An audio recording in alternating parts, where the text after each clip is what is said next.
Amigos y bienvenidos a este su podcast de la risa y el olvido. Y como cada semana, antes de iniciar, no puedo sino darle las gracias y las bienvenida a mis amigos. Hola Alfa, ¿cómo estás? Hola, hola, bien, contento de seguir con esta nueva temporada del podcast que empezamos muy intensos y pues espero que así sigamos al menos otros 2 años ininterrumpidos. Así será, amigo. Jorge Márquez, ¿cómo estás esta noche?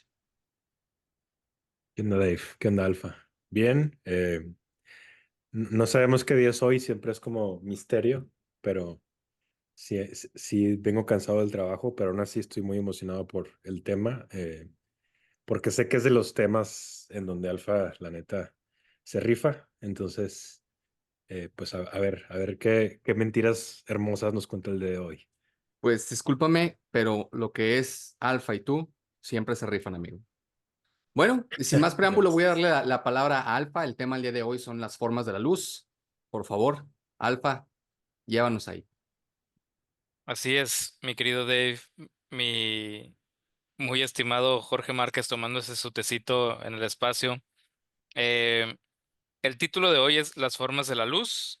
El tema ahorita se los voy a aclarar bien. Y el subtítulo de hoy es El cielo no es el fin. Muy bien, ¿cómo les explico el episodio de hoy? Vamos a poner aquí a ese señor que se ve muy rudo, pero en realidad era un tipazo. Desde ese tiempo yo ya lo había adelantado con ustedes, nada más en privado, eh, que yo quería hablar de algo que va a venir en un próximo episodio.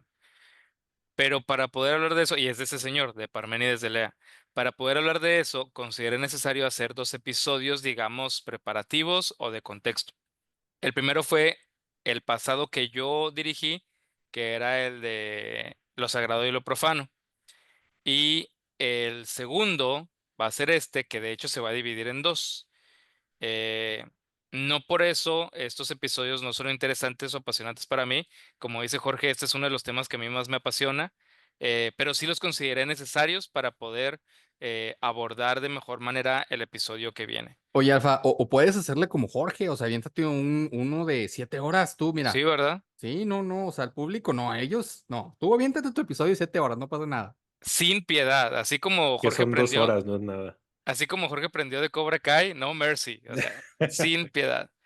Pero bueno, ¿por qué doy ese contexto? Porque yo ya tenía planeado hablar de esto en este turno mío, pero quiso la fortuna que el anterior fuera el de la figura de Lucifer Satán en el paraíso perdido de Milton, de acuerdo a lo que nos platicó Jorge. Y como el episodio de hoy, por eso Jorge creo que por eso lo dijo, o sea, qué grandes mentiras, qué grandes y bellas mentiras nos va a decir, es porque él sabe que voy a hablar de los mitos.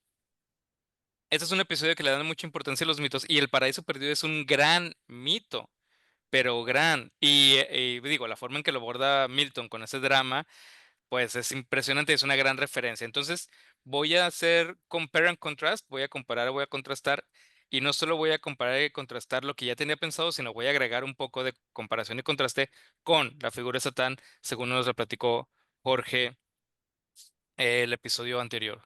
Entonces, no sé si ya están listos, ya puedo comenzar. Dale, yo solo quiero dar una recomendación, sobre todo a la gente que usualmente nada más nos escucha en Spotify, porque va manejando de X o Y. Lo que es este episodio y el episodio pasado, lo recomiendo mucho que si tienen la oportunidad, véanlo también en YouTube, porque las imágenes no tienen ningún desperdicio, son muy buenas y ayudan bastante a entender estos temas tan complejos. Adelante, amigo. Muy bien, ahí está. Entonces, ahorita estamos situados aquí en medio entre Parménides y Satán. Como yo siempre estoy, Parménides el sabio, Parménides el sanador sería David, y Satán, pues ya saben quién es. De hecho, si se fijan, tiene la misma mirada ahí, como está desde el espacio, exiliado, ¿no? Muy bien, entonces, ¿yo de dónde saco este episodio? Este episodio lo saco mucho de un libro del grandísimo Joseph Campbell. Joseph Campbell es el señor que ven ahí en pantalla. Y este libro se llama Myths of Light o Mitos de Luz. No voy a hablar de todo el libro porque a final de cuentas es casi un resumen de un libro del también enorme Heinrich Zimmer que se llama Philosophies of India. Este, Les digo que no voy a hablar de todo el libro, pero me voy a centrar como en cuatro principales pilares. ¿Cuáles son esos? La importancia de los mitos, un comparativo entre las diferentes formas de relacionarnos con la divinidad, cuál es y cómo sería el verdadero fin último buscado en el hinduismo, jainismo o jainismo, si le quieren decir así, que es más correcto, budismo, y aquello que lo que Joseph Campbell le llama el camino del alma o el camino del jiva.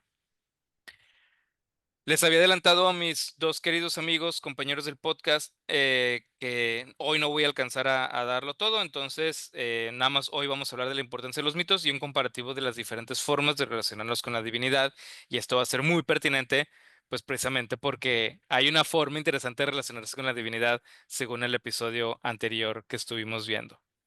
Muy bien.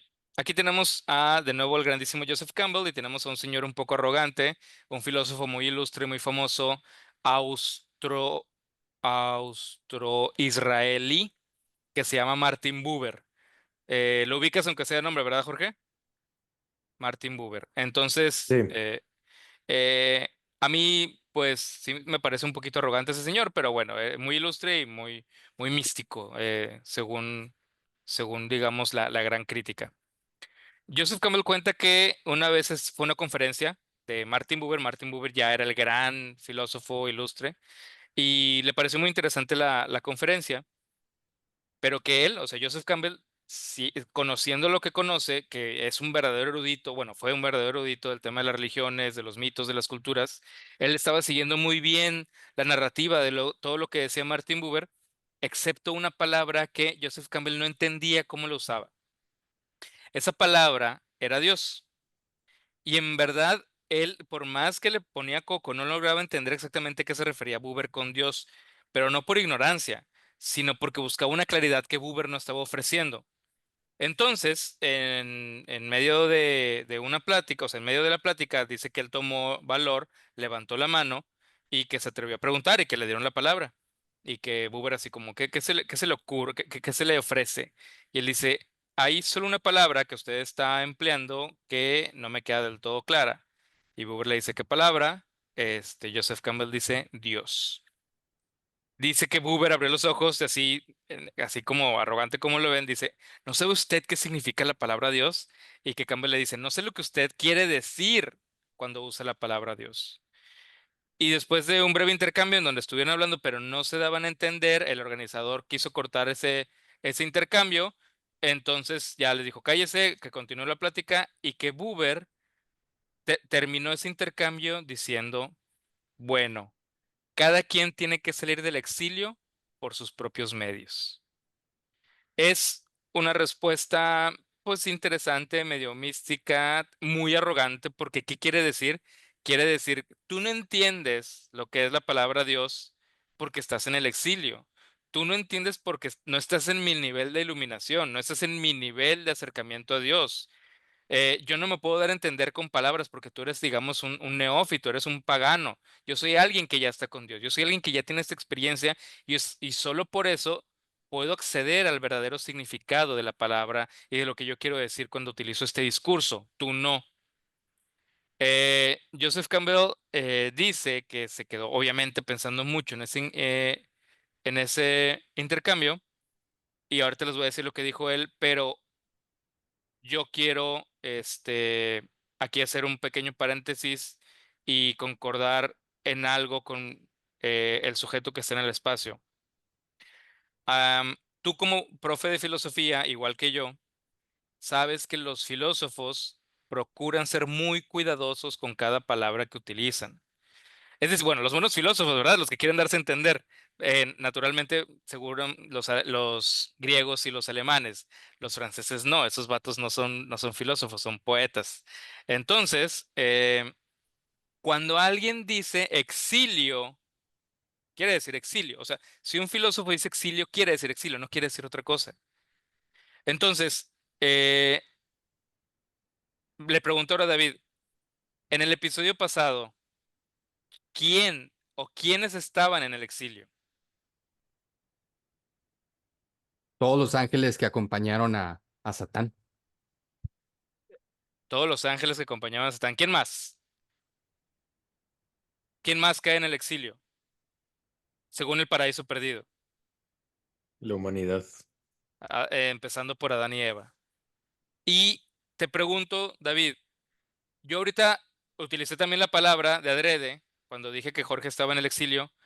Si dijéramos que ahorita Jorge en el espacio está en el exilio, ¿tú lo ves sufriendo? ¿Tú lo ves así como que se lo lleva a la fregada? No, para nada, y menos Jorge. Muy bien. El exilio de Satán, el exilio de los ángeles caídos que se convierten en demonios, el exilio de Adán y Eva, ¿es triste? ¿Es trágico? ¿Es dramático? Es una pregunta que les hago a ustedes. No es retórica para continuar. Yo digo Sí, sí, sí lo ajá. es. O sea, perdón, dale, Dave, ahorita No, dale, dale, dale, dale. No, o sea, yo iba a decir sí lo es, aunque también está siempre este elemento de que la mente puede hacer del paraíso un infierno y del infierno un paraíso, ¿no? O sea, sí cuenta esta parte interpretativa, pero diría casi siempre de cerca a que sí. O sea, Yo lo no puede veo regresar como, a casa, puede ser realmente terrible. yo lo veo como que definitivamente sí es algo dramático, pero definitivamente en la historia fue lo más importante, lo que permitió que siguiera adelante. Exactamente. El gran drama, la gran tragedia hecha a andar cuando Lucifer cae de la gracia de Dios, empieza con la guerra y es expulsado y llega a los infiernos, llega a ese inframundo cósmico atravesando el caos y en verdad está muy lejos de Dios, en verdad está muy lejos física y espiritualmente de Dios. Y eso es muy importante en nuestra cultura. Adán y Eva fueron expulsados del paraíso porque desobedecieron a Dios. Y eso es un mito central también de nuestra cultura. Parte de Seamos, lo que yo quería, creo, llegar era eso, justo. O sea, el exilio de Satán en esa obra sería el exilio y de los ángeles caídos sería el exilio máximo al que se podría llegar, sí, entendiendo la cosmovisión de esa manera, ¿no? Pero claro. también también esa misma tragedia te permite el máximo heroísmo, son ambas, o sea, sin una no tienes la otra. Es verdad, señor héroe.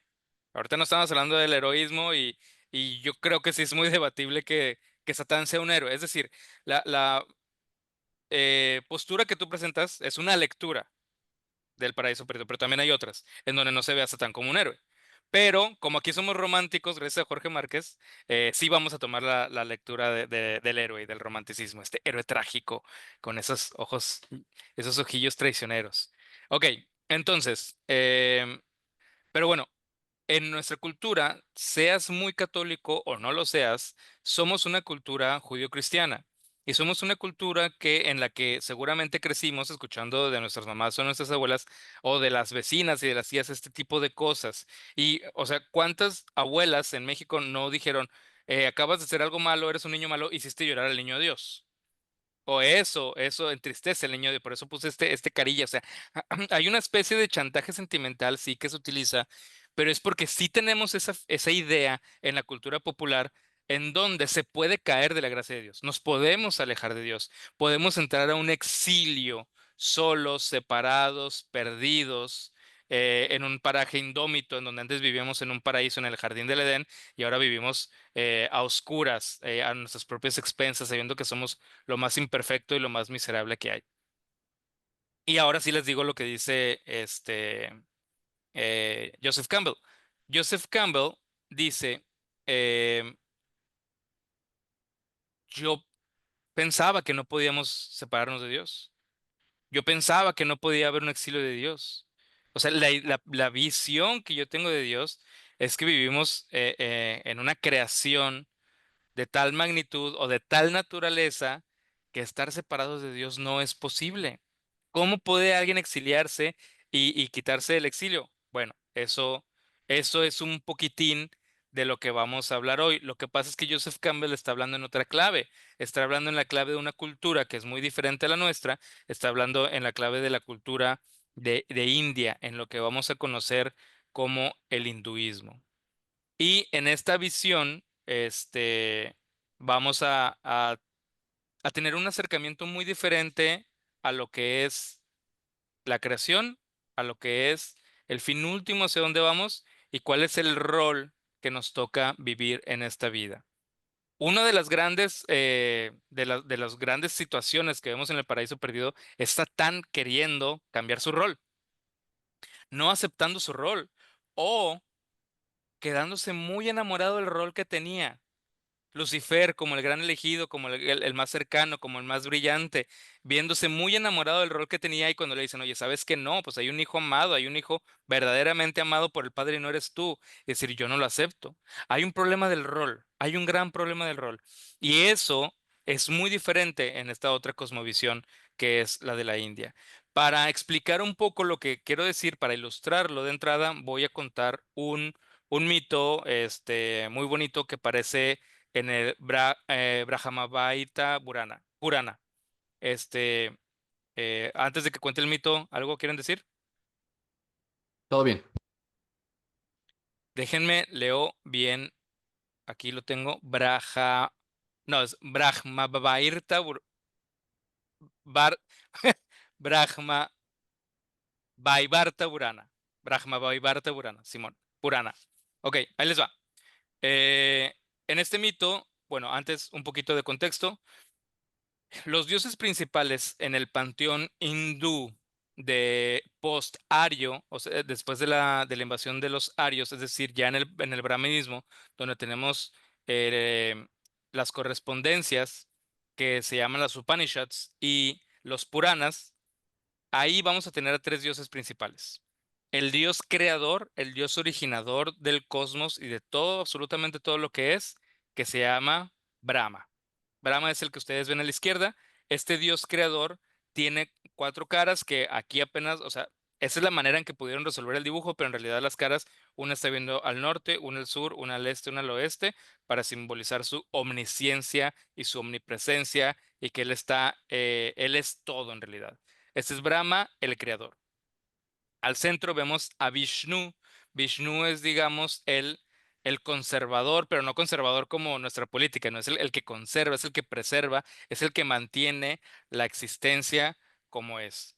La concha simboliza el sonido cósmico porque en India, en esta cosmovisión, se entiende que todos son vibraciones. Toda la energía del cosmos son vibraciones y que de acuerdo a la vibración de las cosas es la forma física que tienen y el nivel energético y espiritual que se tiene. Todo es vibración. Y hay una vibración madre, hay una vibración principal que es el sonido del Om, el famoso Om. Ese es exactamente, esa es la sílaba que alcanza, digamos, la frecuencia o la vibración más elevada o más cercana al core o al núcleo del universo. Y esa concha representa ese sonido. El, el, el chakra, porque la palabra chakra significa círculo, el chakra que está haciendo girar con la otra mano, de hecho tiene cuatro manos, con la otra mano significa la eternidad. El círculo perfecto significa la eternidad, que él está preservando todos los tiempos en una eternidad. El mazo significa el poder. Y a la derecha tenemos a Shiva. Oye, perdón que te interrumpa, pero es que sí me gustaría saber. ¿Y el pie que tiene ahí tiene alguna representación? De hecho, sí, todo. También el loto en donde está sentado él tiene la representación de que es la pureza. Él es la cosa más pura y más santa que hay. El pie me parece más bien que está pues en una posición de meditación, más que otra cosa, pero es muy común que veamos a estos dioses en posiciones de meditación, aunque el meditador por excelencia de esta gran triada de dioses es Shiva.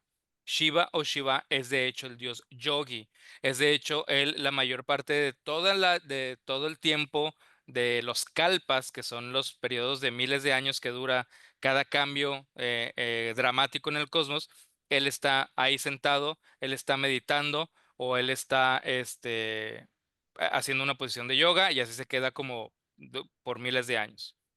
Shiva es, si tenemos a Brahma, el creador, tenemos a Vishnu, el conservador, tenemos a Shiva, el destructor.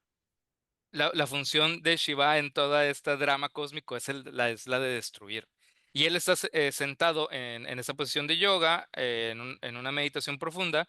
Muchas veces está dormido. Se dice que cuando alguien obliga a Shiva a abrir los ojos, desaparece automáticamente, Shiva lo destruye, porque Shiva lo único que está haciendo es acumular energía todo el tiempo.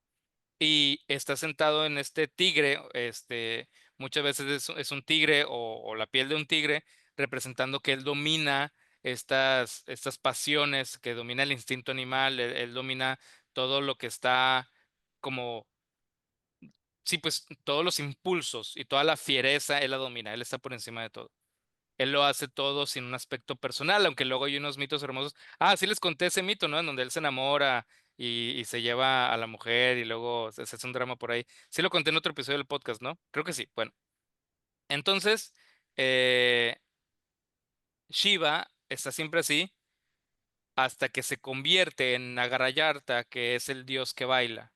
Y ese Shiva que baila es el que destruye, es la danza cósmica de la destrucción. Pero entonces esa destrucción siempre es necesaria para que haya de nuevo una creación. Entonces, ahí están esos tres dioses, la tríada principal de los dioses del brahmanismo y de los Puranas, pero de estos tres ninguno es un rey. De estos tres, ninguno es el que dirige, es el que ordena, ninguno de estos es guerrero. Esas funciones son más bajas, esas funciones son un nivelcito más bajo y se lo dejan a un dios que no le regalaron el título, sino que se lo ganó. Este dios se llama Indra. Indra eh, resolvió, porque es un hombre que resuelve esa situación, porque había un dragón que se llamaba Brirtra y Britras se estaba tomando toda el agua del mundo. En realidad, él provocó las peores sequías del mundo. Él provocó mucha pena, mucha miseria, porque él estaba acumulando toda el agua del mundo en su panza. E Indra es un dios del rayo, es un dios guerrero, es muy similar a Zeus. Es muy similar a Zeus porque de hecho la misma gente aria que conquistó las islas griegas es la misma gente aria que conquistó esta zona de India y que impuso a estos dioses que se van a llamar los Devas. Y Indra es una especie de Zeus, dios del rayo, dios guerrero, derrota a este dragón y pues al derrotar a Brirtra, al hacer esta hazaña, se le concede el título de rey de los dioses. Y pues genera prosperidad, como buen rey necesita un palacio. Entonces aquí vemos a la gran Indra habitando su palacio con un bigote sexy que le gusta a David, seguramente, muy sesentero, que de hecho la estética de India, pues sí, sí está, nos choca mucho, ¿no? No es para nada agradable a nuestros ojos. Pero bueno, él está en su palacio y existe un arquitecto de los dioses. Ese arquitecto de los dioses se llama Vishvakarma. Entonces, Indra está muy contento con su palacio que le construyó Vishvakarma, por supuesto, pero entonces él ya se sienta muy feliz. Es un palacio esplendoroso, es un palacio impresionante. Lo manda a llamar de nuevo y le dice, oye, brother, necesito que el palacio sea más grande y más majestuoso para el divino Indra. Vishvakarma, porque su única función es lo único que sabe hacer y lo único para lo que está creado, dice, pues va, te hago el palacio más grande. Entonces, accede, digamos que después de unos 1000, 10.000 años, acaba el nuevo proyecto, a Indra le encanta y luego le dice, pues sabes que es que yo soy Indra el Grande, necesito un palacio todavía más grande. Y le pide a Vishvakarma que lo haga todavía más grande y más esplendoroso. Y Vishvakarma ahí ya se va a dar cuenta por dónde va el asunto. Vishwakarma sabe que cada 1000, 10.000, 30.000 años que acabe el nuevo proyecto de ampliación del palacio, Indra no va a estar saciado, no va a tener fondo. Y Vishwakarma dice, los dos somos inmortales, esto no va a acabar nunca. Entonces voy a vivir como esclavo de la vanidad para saciar al gran rey Indra. Entonces él dice, pues yo no puedo con Indra, nadie que yo conozca puedo con Indra, pero sé que hay alguien que sí puede. Entonces se va con esta trinidad que les decía. En realidad no va con Shiva. A Shiva nadie lo molesta. A Shiva nadie, o sea, él se queda en su monte ahí meditando. Pero va con Brahma y con Vishnu. En algunas versiones es Brahma, en algunas versiones es Vishnu. En las versiones en las que va con Brahma, Brahma le dice a Vishnu que interceda. Y en algunas versiones va con Vishnu directo. Vishnu es azul. Esa es una gran característica de Vishnu. Vishnu es azul. Entonces les platica la situación y Vishnu dice, ¿sabes qué? eh, tú quédate tranquilo, yo me hago cargo. Unos días después en el palacio de Indra, se aparece un hermoso niño azul. Un niño azul que llama mucho la atención, radiante, hermoso, majestuoso, muy bonito. Los niños se conglomeran a su alrededor, la gente habla de él, todos dicen que es muy hermoso. Este niño llama tanto la atención que llega a los oídos de Indra. Entonces Indra dice, bueno, ha de ser, me va a traer buena fortuna si yo trato bien a este niño, si lo invito al palacio, si platico con él. Entonces lo invita ahí a su sala principal en su trono. Entonces, ya estando frente a él, Indra le dice, ¿qué te trae por aquí, niño azul? Y el niño le dice, ah, bueno, es que yo escucho que tienes un palacio muy hermoso y quería venir a verlo. E Indra le dice, pues míralo, o sea, ¿qué piensas de él? O sea, ¿acaso no es tan majestuoso como el gran Indra? ¿Acaso no es casi perfecto, no es precioso? Me gustaría que fuera todavía más grande y estoy en un proyecto de construirlo todavía más para que alcance mi magnitud, pero de que está increíble o no. Y el niño dice, en efecto, eso es lo que va a cambiar toda la conversación. El niño le dice, en efecto, ningún Indra antes que tú y ningún Indra después que tú han construido o construirán un palacio tan fastuoso y brillante como este. E Indra se inquieta y se inquieta mucho. Él no tiene noción de lo que está hablando ese niño. Le dice, ¿qué estás diciendo? Yo soy el único Indra. Yo soy el rey de los dioses. No hay Indras antes, no hay Indras después de mí. Yo soy Indra. Entonces el niño le dice, este, ¿quieres saber quién soy? Pero no preguntes si no estás listo para ser lastimado, para ser herido. E Indra le dice, pregunto, ¿quién eres? Entonces el niño, antes de responder, le dice, si se fijan ahí, hay una hilera de hormigas, al lado de ellos corre una hilera de hormigas, y el niño le dice, Indra, ¿ves esas hormigas? Todas y cada una de ellas fueron un Indra antes que tú. Y él le dice, yo soy Vishnu y he venido a revelarte esta verdad. Tú estás acabando con todo lo que, digamos, el buen karma que acumulaste con tu gran acción. En una siguiente vida definitivamente vas a renacer como una de estas hormigas. ¿Quién te crees para vanagloriarte como el gran rey si lo que hiciste fue una justa? Muy bien, destruiste un monstruo y luego ¿qué? Lo único que has hecho es estado aquí de huevón, abusando y esclavizando al pobre Vishvakarma. Entonces Indra le cree, Indra se siente mal, se siente, de hecho este episodio se llama The Humbling of Indra. En español la traducción literal sería la humillación de Indra, pero sí es un poco humillación, pero es más bien como la lección de Indra o el aprendizaje de Indra o como el sentonazo de Indra, ¿no? Así como lo sentaron y aprendió una lección. Entonces, Indra decide hacerse un yogi para sentir mejor, para pensar mejor, para aclarar su mente y para cambiar su vida. Muy bien. Eh,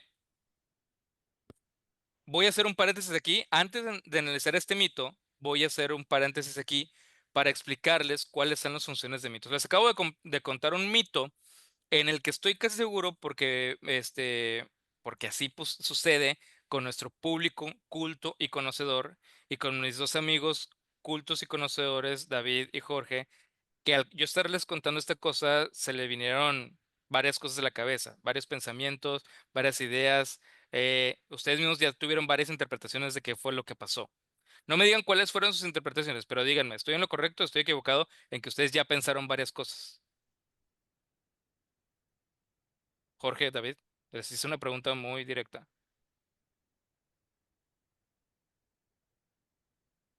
¿Pensaron? Sí, muchísimas. David, Sí.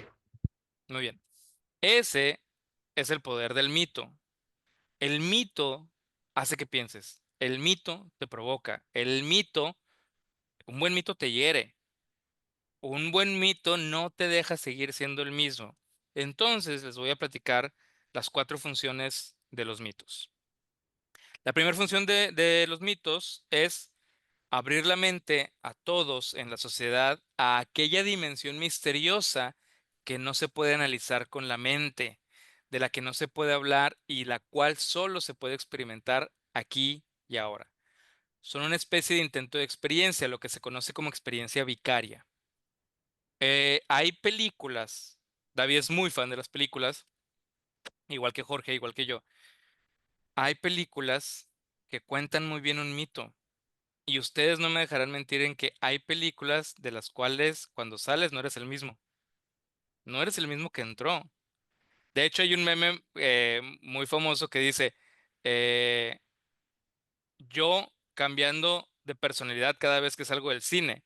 O sea, en realidad muchas veces hay gente que se enamora tanto de un héroe, se identifica tanto con una historia, se identifica tanto con algo que cambia su personalidad. Hay gente que sí, ustedes lo han visto, hay gente que de repente tú dices, ese güey se siente el padrino, o ese vato se siente John Wick, o ese vato se siente Anakin Skywalker.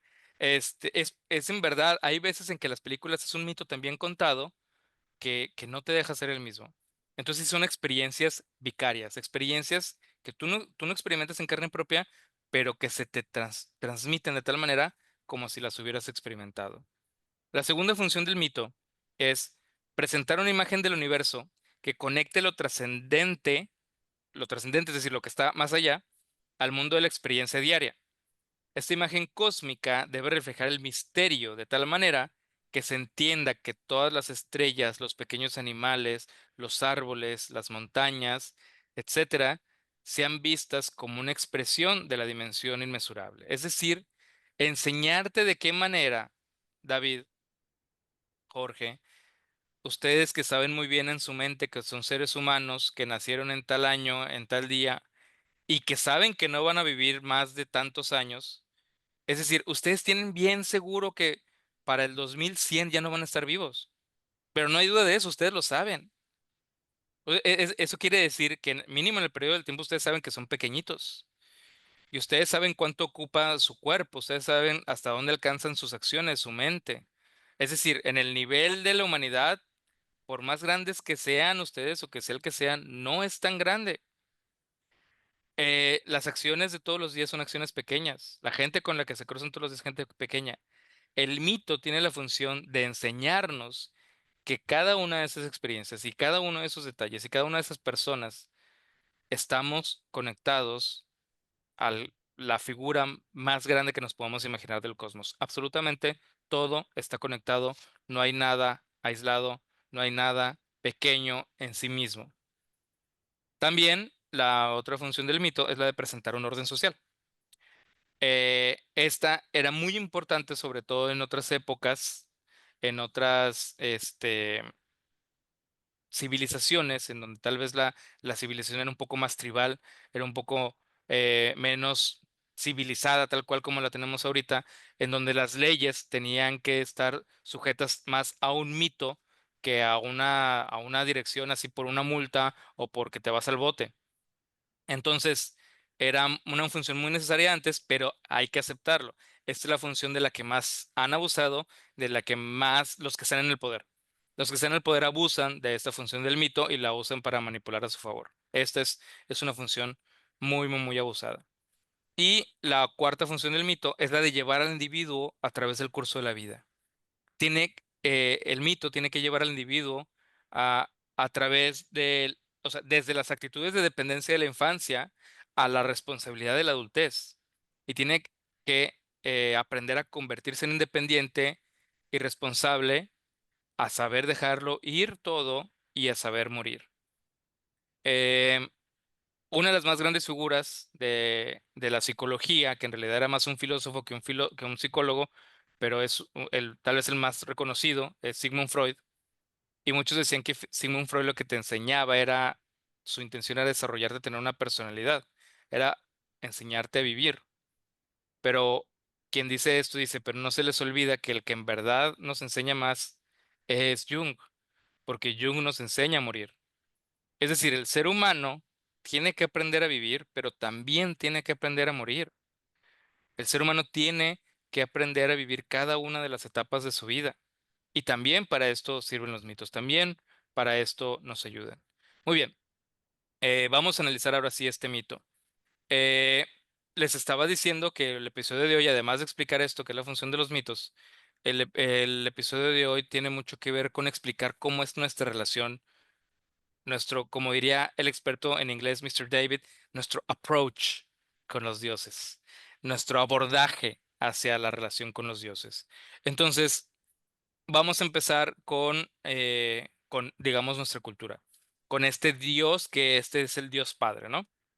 Este Dios Padre es el protagonista de muchos paisajes del Antiguo Testamento, y aparecen varios dramas como El Paraíso Perdido, pero este Dios Padre siempre aparece como inmutable, como sabio, intransigente incluso. Es un Dios que no cambia de opinión. Y eso creo que lo señaló Jorge antes. Es un Dios que no cambia de opinión, es un Dios que ya sabe, es un Dios que no se presta a las discusiones.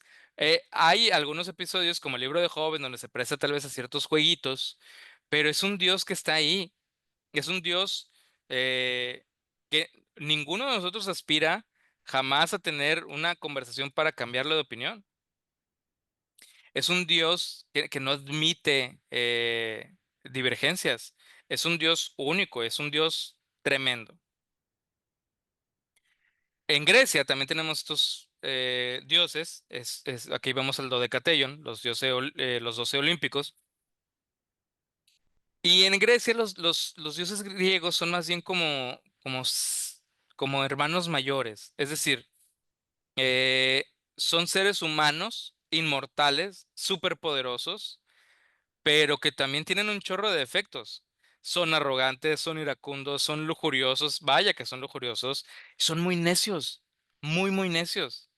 Son dioses que tal vez en algún momento sean humillados, pero solo en situaciones muy concretas y, y no es algo característico de los dioses. Estos dioses, a pesar de que a veces uno le ponga el cuerno a otro y luego se peleen, es como un drama familiar muy grande, pero incluso la religión griega sabe que los dioses griegos no son perfectos, pero sí les tienen mucho respeto porque sí son muy poderosos y sí son inmortales. Y no son sabios, ¿eh? Hay dioses sabios. Atenea, por ejemplo. Hay dioses sabios, Apolo, por ejemplo. Cierta sabiduría oculta tiene Dionisio, pero no son dioses, no todos los dioses se les acude para tener sabiduría. Y este Dios lo es todo. Este Dios es toda la sabiduría, es todo el poder, es toda la paz, es todo. Cuando se les ocurre, eh, vamos a ver cómo se vive esto desde la cultura desde abajo. ¿Cuándo uno de nosotros se le ocurriría ver a este Dios humillado? A este Dios aprendiendo una lección, a este Dios escuchando a alguien más y decir, ah, no, sí es cierto, no, sí la regué, no, pues sí, nunca debí mandar el diluvio, no, sí, pues ¿para qué mando a sacrificar a mi hijo que muera ahí en la cruz? No, pues sí, jamás. Eso es imposible en nuestra cultura. Y eso es muy importante. O sea, los mitos que nos han forjado, los mitos que nos han dado estas cúpulas de los mitos que nos han dado, estas posibilidades de pensar nuestro lugar en el mundo, ese es el mito, ese es el gran mito con el que creció nuestra cultura. Y este es un abordaje que de hecho, sí, como dice Buber, sí nos deja muy lejanos a Dios. O sea, estamos medio exiliados de Dios de acuerdo a nuestros mitos. Y estos, ¿cuándo vas a ver tú a un Dios igual a Zeus siendo humillado? A Zeus aprendiendo una lección, jamás. Entonces, es más, no sé si se acuerdan del Papa Pío IX en el Concilio Vaticano, Vaticano I, perdón, proclamó el dogma de la infalibilidad del Papa. Él dice, todo lo que diga el Papa en temas de fe y moral eclesiástica es infalible y es eterno. Doctrina eterna, esto no va a cambiar jamás. O sea, yo, el Papa, digo que lo que digo es eterno. Digo que lo que digo es infalible. ¿Cómo? Bueno, esa es nuestra cultura. Esa es nuestra cultura. Y aquí en India tenemos al rey de los dioses. No tenemos un dios menor. No es un Pan, no es un Cupidillo, no es un dios menor, es el rey de los dioses siendo humillado. ¿Cómo? ¿Cómo podemos hablar de esto? ¿Qué significa? ¿Cómo es posible? Muy bien, ahí les va por qué. Voy a dar un pequeño detour, pero sí lo voy a explicar. Voy a empezar con esto. que así se llama este episodio. El cielo no es el fin. En la cultura hindú, el cielo no es el fin. Si se acuerdan muy bien, en el hinduismo se cree en la reencarnación. Hay algo que es lo equivalente al alma. Esa alma habita el cuerpo. Y cuando la vida de este cuerpo acaba, entonces esta alma vuelve a nacer en otro cuerpo y así de acuerdo a sus acciones de vida se va a una instancia superior o a una instancia inferior. Lo más alto en términos de reencarnación es renacer como un Indra o como uno de estos dioses que habitan los diferentes cielos. Y lo más bajo es sufrir uno de los castigos en los infiernos o ser uno de los demonios de los infiernos. Fíjense, aquí en nuestra cultura, el cielo sí es el fin. O sea, en nuestros mitos, como hemos crecido, como hemos sido educados, sí se nos dice, muchos niños, tal vez ya cada vez menos, pero toda nuestra generación, los niños decían, se murió mi abuelita, está en el cielo. Y cuando yo me muera la voy a ver en el cielo. Y voy a llegar y vamos a estar todos, y va a estar mi perrito, va a estar mi abuelita, van a estar todos, y yo te voy a esperar en el cielo. El cielo es el fin. El fin último, aspiramos a ello, vivimos toda una vida para llegar a él y es como una especie de esta imagen. Vamos a estar todos ahí reunidos, vestidos de blanco, viéndose la luz bonita. Un poco aburrido, ¿verdad? O muy aburrida la imagen que se nos presenta, pero bueno, aspiramos a ella porque ese es el gran mito que se nos ha presentado. Sí aspiramos, ese es el fin último. En India hay cielos, hay muchos, bueno, en el hinduismo, perdón, hay muchos cielos, pero para nada son el último de los descansos. Em, si para nosotros lo más importante es llegar a Dios, estar en la contemplación, eh, para los griegos, se me olvidó decirlo, lo más importante es ser reconocidos por los dioses, es descansar en los campos elíseos, es ser reconocido como un héroe, elevado a un héroe o incluso a un semidios. O sea, pero sí hay un descanso eterno, sí hay una instancia a la que quieres llegar. Jorge sabe muy bien que Platón quiso alterar un poquito con eso, con el mito de pero la creencia general de la religión griega era que sí llegabas a un descanso definitivo. Y yo defiendo que el mito de Medio terrible, pero sí. O sea, se fue como con las épocas, se fue haciendo un poquito mejor, pero llegó a ser un descanso nada envidiable. es verdad, sí, sí, sí. Y eso qué padre que estás mencionando eso. Lo voy a mencionar en el siguiente episodio, pero qué padre que lo estás mencionando. En la Odisea vemos a Odiseo hablando con varias personas, ¿verdad? Lo vemos hablando Con su papá y con Aquiles. con su La parte de mamá, Aquiles es bien importante. con Sísifo y como dice Jorge Márquez en el exilio, con Aquiles. Y Aquiles le dice, está de la fregada estar aquí, está de la fregadísima. Sí, de hecho, le da a entender que preferiría ser un esclavo en vida. Y Es que, para dale, hablar dale, con dale. ellos tenía que darle sangre de tomar. Haz de cuenta, si tú bajabas al Hades y querías hablar con alguien, la creencia era que les tenías que dar sangre para que pudieran regresar como a un poco la coherencia. Y en ese estado Aquiles le dice, la neta, o sea, preferiría yo ser un esclavo ahorita en la tierra que, que ser un héroe acá abajo. Ujú. Y es interesante porque eh, Ulises lo puede reconocer. Ulises sabe quién es Aquiles después de muerto. Ulises sabe quién es su mamá después de muerta. Ulises puede reconocer a las almas en el inframundo. En el hinduismo eso es imposible, porque los cuerpos físicos que tuvimos en vida solo son vehículos, solo son instancias momentáneas, habitaciones que habitaste por un ratito. Lo importante es el alma y ese alma va cambiando y ha habitado 20,000 cuerpos y seguirá habitando miles más. Y algún día fue un Indra y algún día fue una hormiga y hoy es David y mañana será un niño pakistaní y luego va a ser un primer ministro canadiense y luego, o sea, quién sabe qué vas a hacer, pero esto que hoy es David no va a perdurar. Eso es lo menos importante. Lo importante es ahí tu core, tu esencia, lo que le llaman el jiva. Exactamente. Entonces, eh, para el hinduismo, llegar a uno de los cielos sí es una recompensa. Sí es algo a lo que se aspira, pero no es el destino final. No es el destino final al que se aspira. Como vimos en el mito, pues los Indras caen presas de su arrogancia y todo vuelve a un ciclo infinito de nacimientos, muertes, reencarnaciones, que se llama samsara. Y este samsara comprende todos los mundos, todos los cielos, todos los infiernos, toda la eternidad. ¿Cuál es entonces el, el fin del alma? Pues lo vamos a ver un poquitito después. Bien, aquí están los infiernos. O sea, aquí podemos caer, pero también va a ser temporal. Entonces, en nuestra cultura también hubo un tiempo, ahorita ya no tanto, en que se le tenía un miedo verdadero al infierno. Y ese miedo verdadero al infierno era porque se pensaba que era eterno. La verdad es que si pensamos que somos almas eternas y que todo lo que vamos a vivir es temporal, creo que nada nos asustaría, casi nada. Es decir, ok, pues sí me lo va a pasar un rato, pero luego también me lo va a pasar bien. O sea, ya todo pierde su dimensión de tragedia.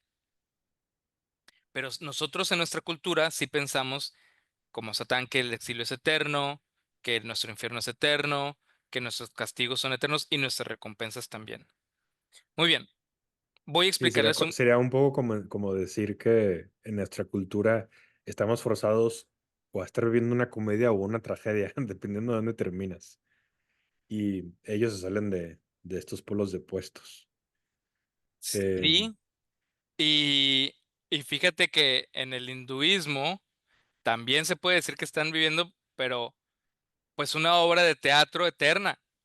O sea, es una ujú, obra de teatro eterna donde Dios se disfraza de todos los personajes, ¿verdad? sí. Sí, y algo que me quedé pensando que se me hace muy poético como del hinduismo, es esta, o sea, Indra siendo la hormiga te lleva a que tú eres también tu amante y tu amigo, tu padre, tu madre y tu enemigo. O sea, Indra y la serpiente son lo mismo en realidad. En algún momento Indra es Indra y en otro momento Indra es la serpiente. Claro. Eh, De está hecho, padre esta idea. hay unos mitos que aparecen en los Puranas, más bien ya como unas historias, en donde se ve, por ejemplo, cuando hablan de la importancia de la meditación del yoga para adquirir poderes, pero luego también te hablan de cómo mucha gente lo usó para el mal. Entonces, supongamos que eh, yo mato a Jorge. Entonces, ahorita no sé si esto es del episodio de hoy o del siguiente, pero bueno, Jorge se va a quedar eh, tan como aferrado, como tan impresionado, como tan apegado al hecho que va a querer venganza. Entonces, en su siguiente vida, va a renacer y se va a convertir en un yogi superpoderoso.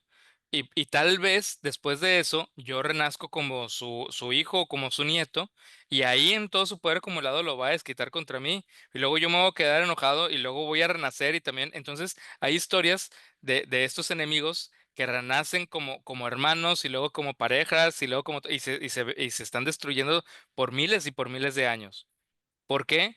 Porque, como dice Jorge, o sea, a veces te toca ser el malo, a veces te toca ser el bueno, a veces te toca ser el mejor amigo, a veces te toca ser el enemigo. Y de hecho, la idea es que en algún momento te va a tocar todas. Pero bueno, vamos a desarrollar eso, creo, la siguiente sesión. Eh, quiero hablar un poco de cuál es entonces la relación del ser humano con estos dioses, ¿no? Em, fíjense. En el hinduismo llegaron muy, muy lejos en este tipo de relación con Dios. Eso sí es como lo más impensable para nuestra cultura. Esto sí, si lo demás les ha parecido como, ah, qué loco, está interesante, es diferente, esto sí es súper chocante. Una cosa es considerar que los dioses no son el fin último. Una cosa es considerar que no son la etapa poderosa más grande. Eh, en nuestra cultura eso se considera como la peor herejía. Cuando los arios llegaron al valle de Lindo, conquistaron las ciudades de Mohenjo-Daro y Jarapa. Los habitantes de Mohenjo-Daro y Jarapa tienen una religión que se llamaba los Vedas, que giraba en torno a los rituales. En estos, así como ven estos como monticulitos de ladrillo que hacían, los montaban y los destruían, los montaban y los destruían.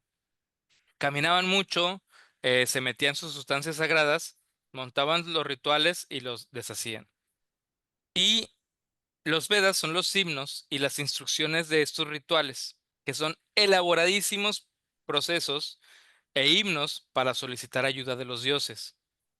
Los arios vieron esto y sacaron una conclusión extrema después de conquistar a las personas de Mohenjo-Daro y Jarapa.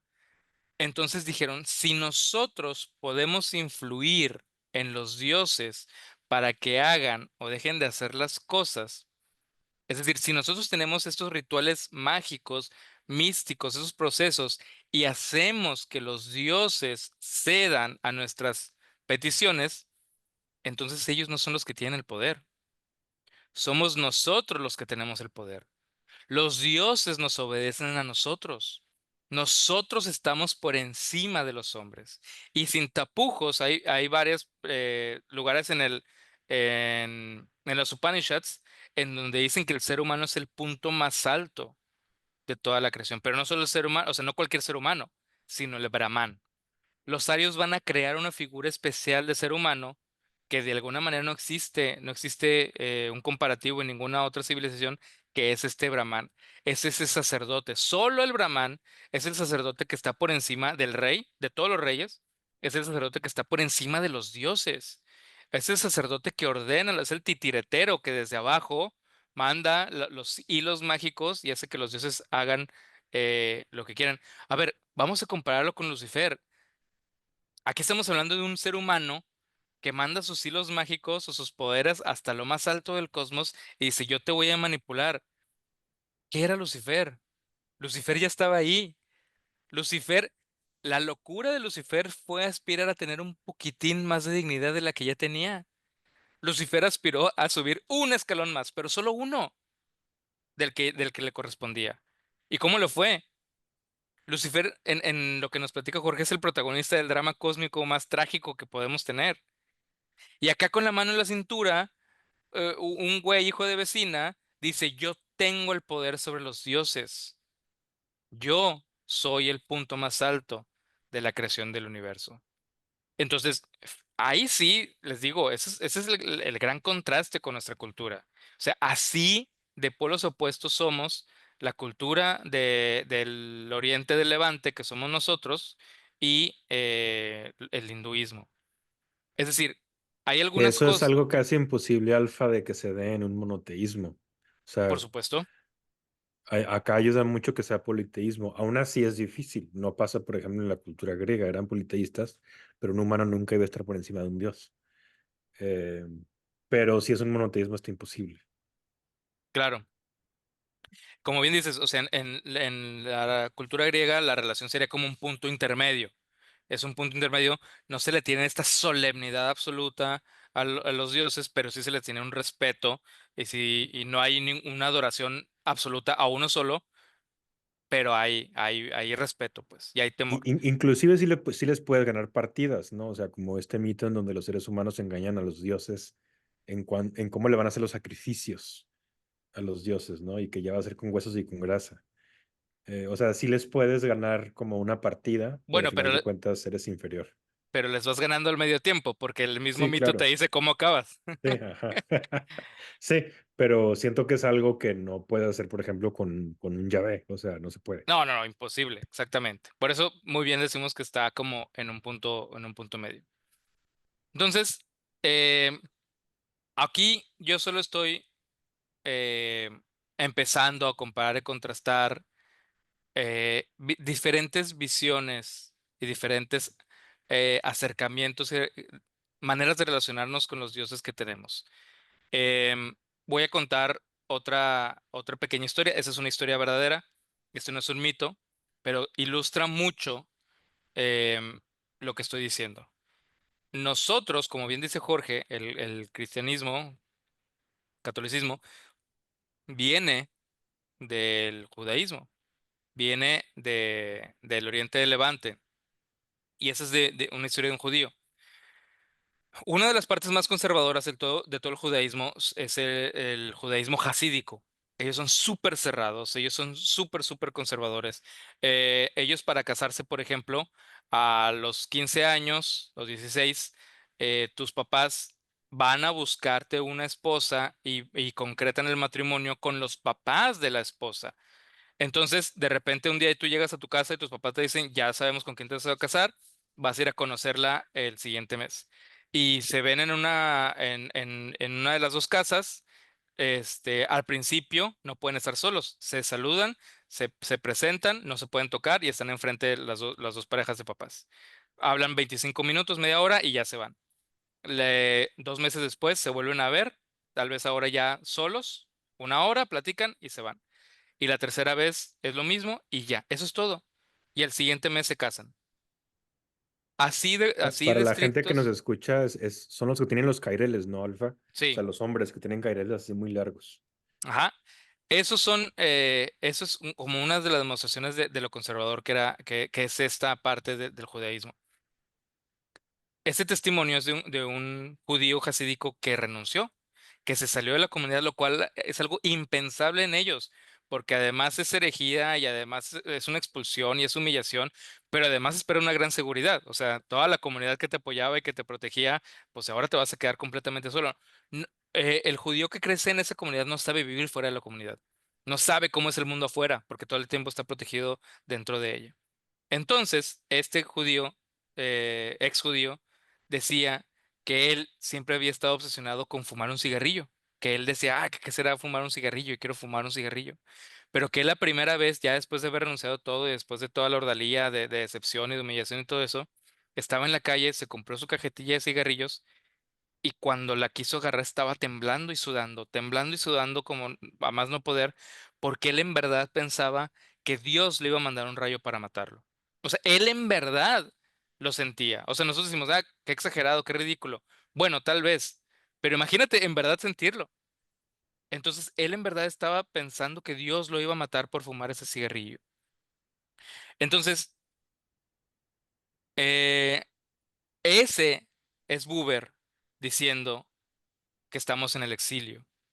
Es verdaderamente una persona sintiéndose en el exilio por Dios, sintiéndose separado de Dios, sintiéndose caído en la gracia de Dios, amenazado por Dios. Eso es algo que solo es posible en nuestra cultura. Eh, Esto es algo imposible en el hinduismo. Pero, bueno, ¿por qué? Porque en el hinduismo Dios es inmanente. Brahma, este Dios creador, es todo y todo es Brahma. Entonces, ¿por qué no lo vivimos como tal?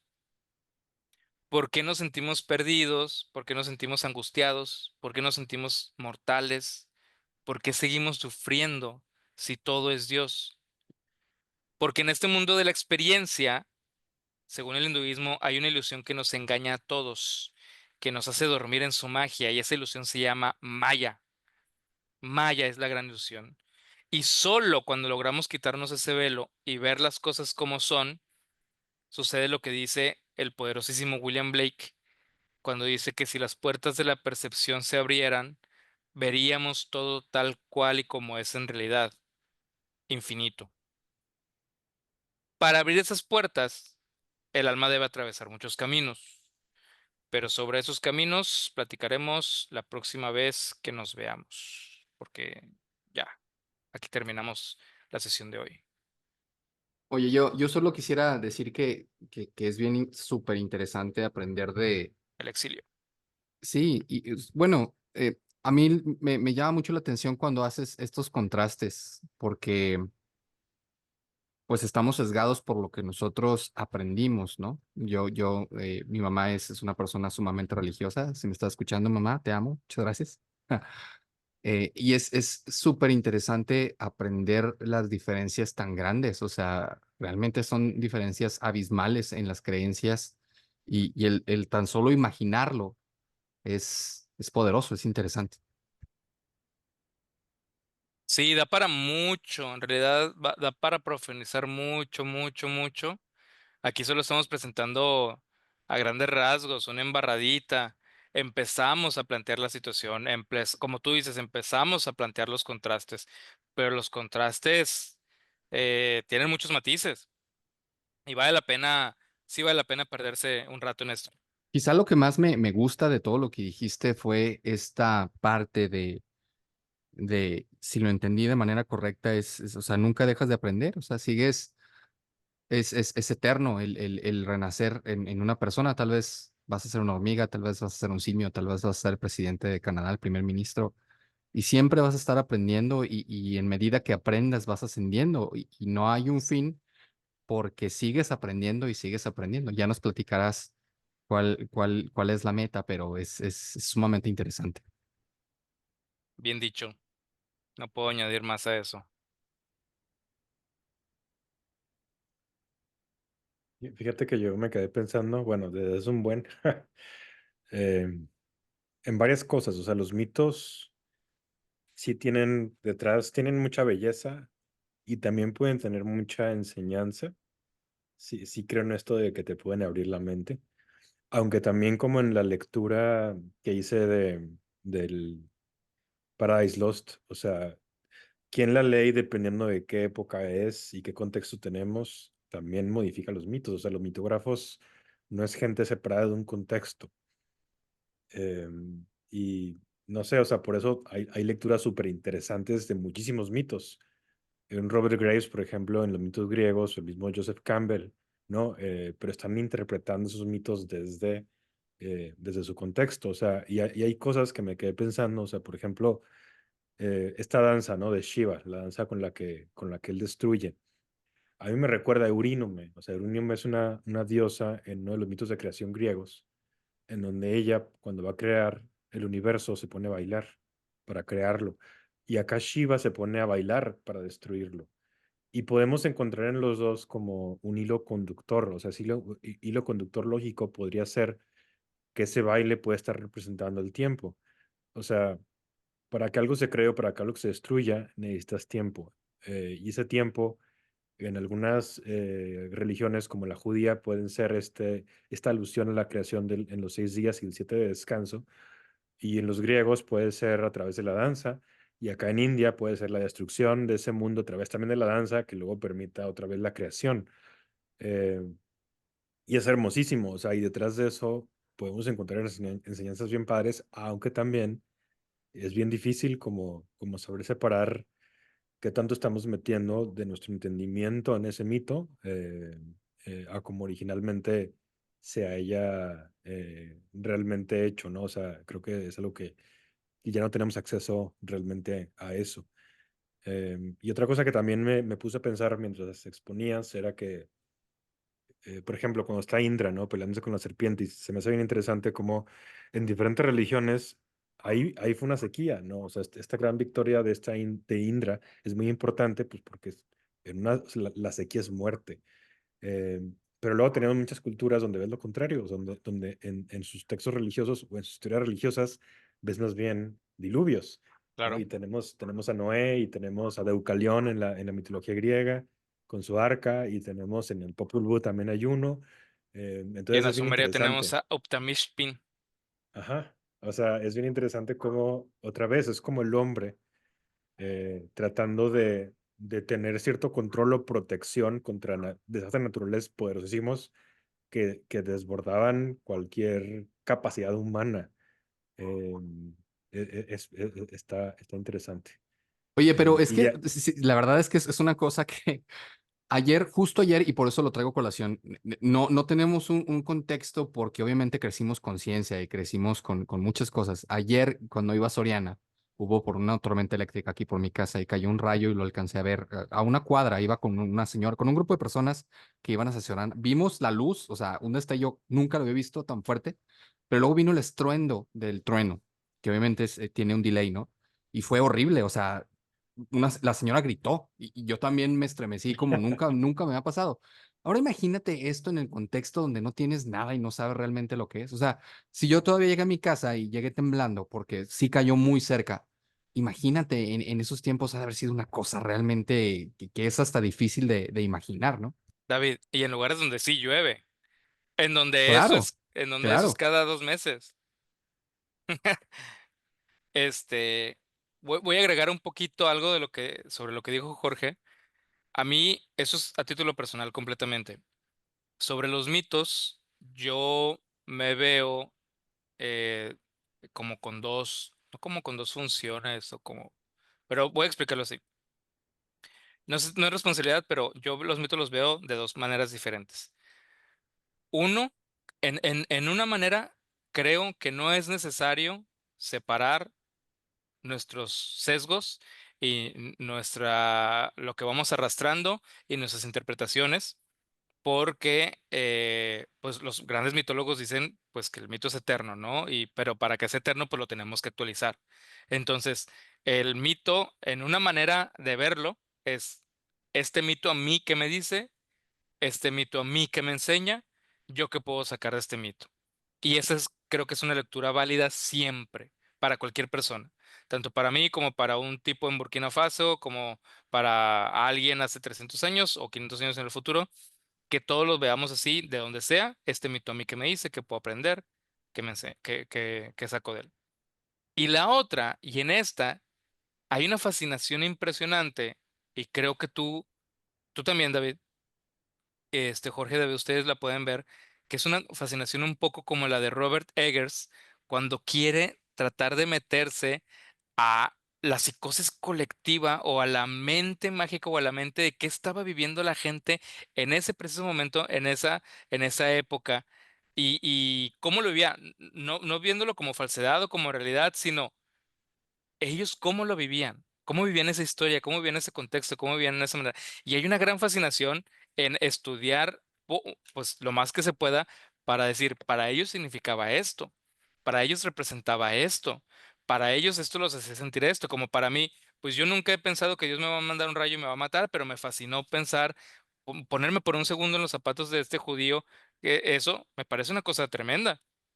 Entonces, creo que hay dos lecturas, una que es muy válida y que es útil que la hagamos, y la otra es fascinante, ¿no? Es así como tú dices, un poco, y creo que por supuesto que la vamos a perder por siempre.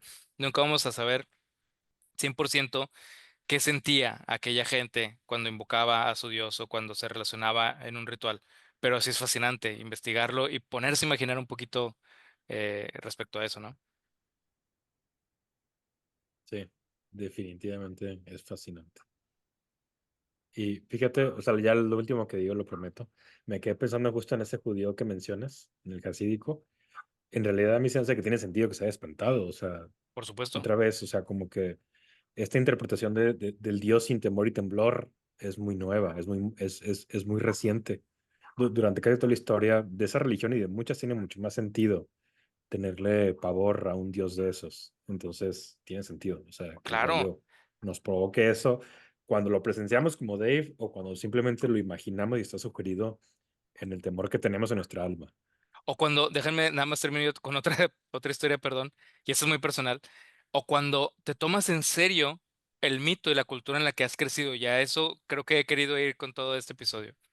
Mi abuelita, mi abuelita Carolina, la mamá de mi papá, a ella, perdón si la familia escucha esto y ya sabe que ando ventilando todo, a ella pues la obligaron a casarse con mi abuelo.